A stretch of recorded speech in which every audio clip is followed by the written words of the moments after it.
What's going on, guys, and welcome back to another video, and welcome to your stimulus package update and daily news report for Monday, February 14th. Hopefully you guys had an incredible weekend. Maybe you guys watched the Super Bowl, I don't know, but hopefully you guys had a wonderful weekend. But let's start with the updates for today. First, Senator Joe Manchin has some big plans. He wants to revisit some of the things that they've discussed in the past, so I want to provide you a quick little update on that. We know there's more to inflation than we are currently seeing and hearing, and I want to provide you a little bit of an update on inflation from the former Labor Secretary. So I want to address that as well, and then we'll get into some daily news in the middle of all this. So here's what I can tell you. Right now, Senator Joe Manchin, he wants Democrats to revisit the tax rate increases. He says multiple Democratic lawmakers have been supportive of the tax rate increases in the Build Back Better Act. However, he is actually pushing against one person, that's Senator Kyrsten Sinema, because she has been the only person that has really been in opposition of these increases. But last week, Senator Joe Manchin, he made it very clear and right now, without a clear and solid tax plan, there's no way we can pass additional social spending without either increasing our deficit or causing more inflation. But this is what Senator Joe Manchin said. He said, and I quote, "Why can't we just get a good, solid tax plan that works? That's the first thing to do." Now, is this really the first thing that we need to do? According to experts, yes. If we don't have a tax plan that would help fund these provisions, it would do one of two things. It would pretty much do one thing. It's going to increase our national deficit, and depending on what we are funding, it could ultimately cause inflation to go up even more.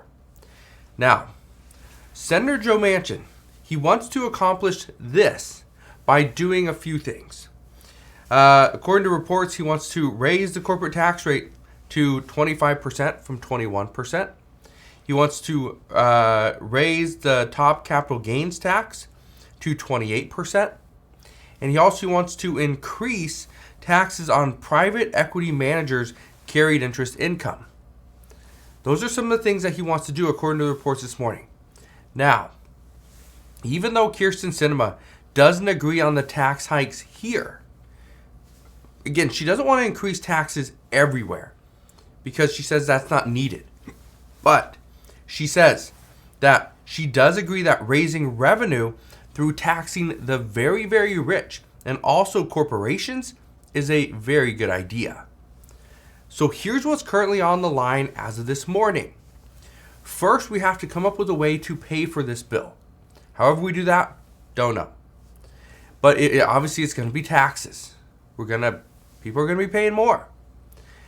The one thing that we do know is President Biden and the White House has stated that they're adamant about nobody making less than $400,000 per year will see a penny more in taxes.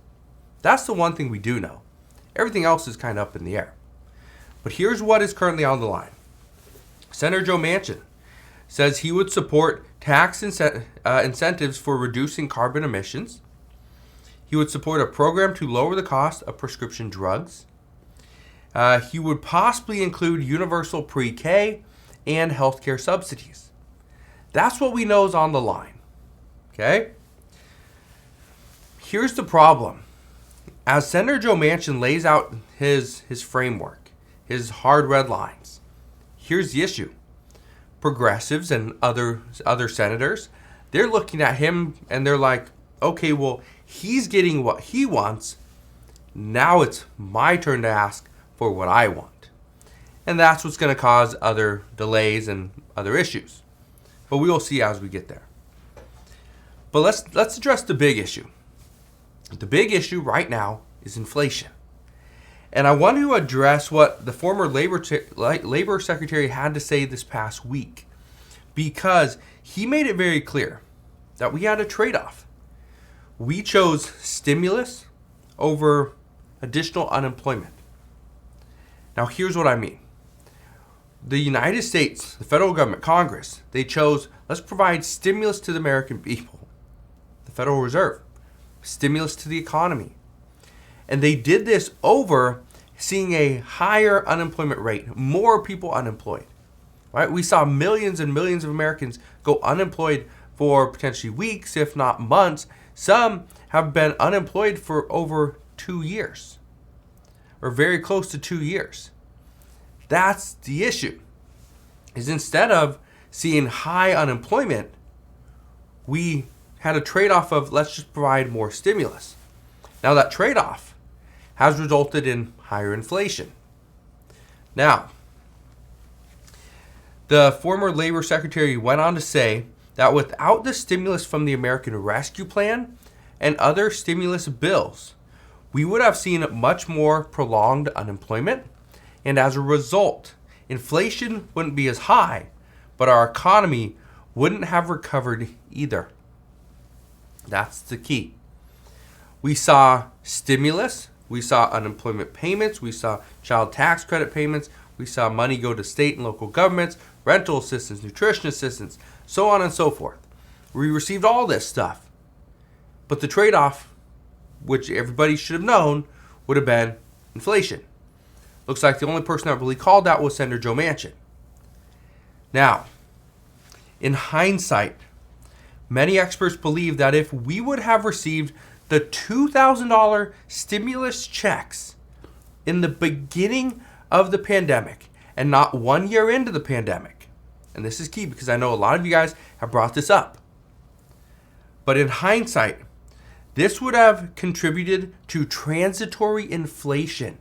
But here's the key. The fact that the Federal Reserve, the government, continued to pump money into the economy is what is hurting us long term. So experts are saying that in hindsight, if we would have given the American people $2,000 stimulus checks. Now, it wasn't said if experts believe $2,000 monthly stimulus checks for even the first, few months. Even like what Canada has done. Now, if we would have seen, let's say $4,000, let's say $2,000 for 2 months, that's it, and then you're done, you're cut off. The assumption here is, yes, we would have seen inflation. Inflation was shot up, but at the same time, it would have come back down and leveled off. And so that's what's interesting, is that the reports are indicating that what the Federal Reserve did and what the federal government did is not exactly what they should have done. They've just been lagging behind. And just to give you an idea of how bad inflation has gotten, we're sitting at 7.5% as a whole. Fuel rose by 46.5%. Used cars are up by 40.5%. Energy is up 27%. New cars up 12.2%. Food is up 7%. Apparel is up 5.3%. And shelter is up 4.4% as well. Now, also want to address a couple more things. First, there is another state that's potentially going to give children additional money. This will go to the parents. Lawmakers in Vermont, they're giving their stamp of approval for a $50 million tax cut package. This package would then send $1,200 per child to families with kids 6 years of age and under. This still has to go to the Senate for approval, but it is looking somewhat promising at this point. The good news is this would be a payment so that you can help take care of your children. This would be a one-time payment, not a monthly payment. The purpose behind this check is to provide families that were getting the federal, the child tax credit payments from the federal government. Well, the federal government doesn't look like they're going to extend this. It has expired. So the state of Vermont is taking it upon themselves to actually help out these families and the children. So interesting news, but a new $1,200 check right there. The last thing, we're getting more reports that Vladimir Putin he's actually open to discussing and having more talks with President Biden in the U.S. Now we know this week's going to be a huge week. We're hearing that a potential Russia invasion could happen either on Wednesday or it could wait until after this coming Sunday. We don't know. What we do know is that the results of whatever does happen will impact us here in the United States. So this is one of the reasons why I'm keeping a close eye on this. But if you have any questions on any of this stuff, please ask your questions down in the comment section below. But that is what we know at this time. There is more money that could potentially be coming, but some are saying the money is what's causing the issue with inflation. So who knows what we see, if it's a win-win or a lose-lose, but we will figure it out together. So as always, as I know more, I promise I'll come back on, share all latest news and updates. Just want to thank you guys for watching. Consider subscribing, and I'll see you guys on the next one.